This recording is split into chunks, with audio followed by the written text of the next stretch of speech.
FRP, Factory Reset Protection, is a security feature on Android devices, designed to protect the device and the user's information. This feature is available on Android devices, with OS version 5.1, Lollipop, and above. FRP is intended to prevent unauthorized access to a device if it is reset to factory settings without the user's permission. With FRP, only users who have the Google account or screen lock information can access the device. Today, I'll be sharing a tool you can use to solve issues if you've forgotten your Google account on your Samsung device. Hello everyone, welcome back to the RapidCell channel. This time, we're diving into a very useful tool for mobile technicians, Phone Clinic Service Tool V2.5. Before exploring its features, let's start with the installation steps. Download Phone Clinic Service Tool V2.5 from the link in the description. Extract the setup file. Run the setup with administrator access. After installation, open the shortcut on the desktop.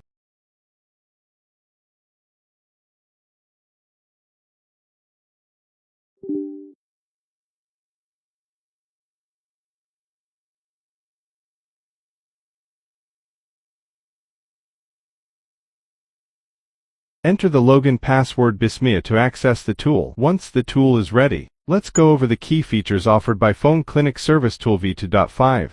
Support for all Samsung CPUs. Read device information. Reboot mode and test mode. FRP removal. Factory reset. MTP mode and a DB mode. Removal of old and new FRP. Phone Clinic Service Tool V2.5 is designed specifically for Samsung and MediaTek devices, offering modes like test mode, MTP mode, and a DB mode. In these modes, you can read device information, perform reboots, and remove the FRP lock. For MediaTek devices, additional features include driver management and quick FRP removal. Meanwhile, for Samsung Qualcomm devices, special boot mode instructions are available, including unlocking FRP via QR code, barcode, test mode, or emergency call.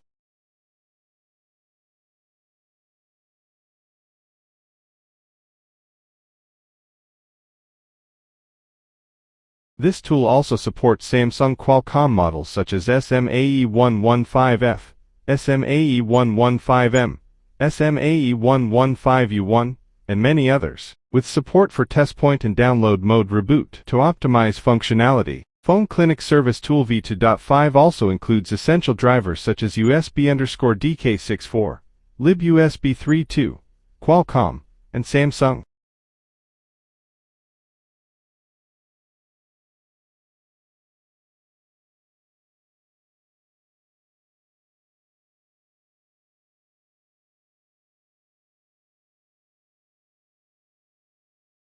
That's a brief overview of Phone Clinic Service Tool V2.5. If you have any questions or are interested in trying this tool, please leave a comment below. Don't forget to like, share, and subscribe so you won't miss out on the latest updates from RapidCell. Thanks for watching, and see you in the next video.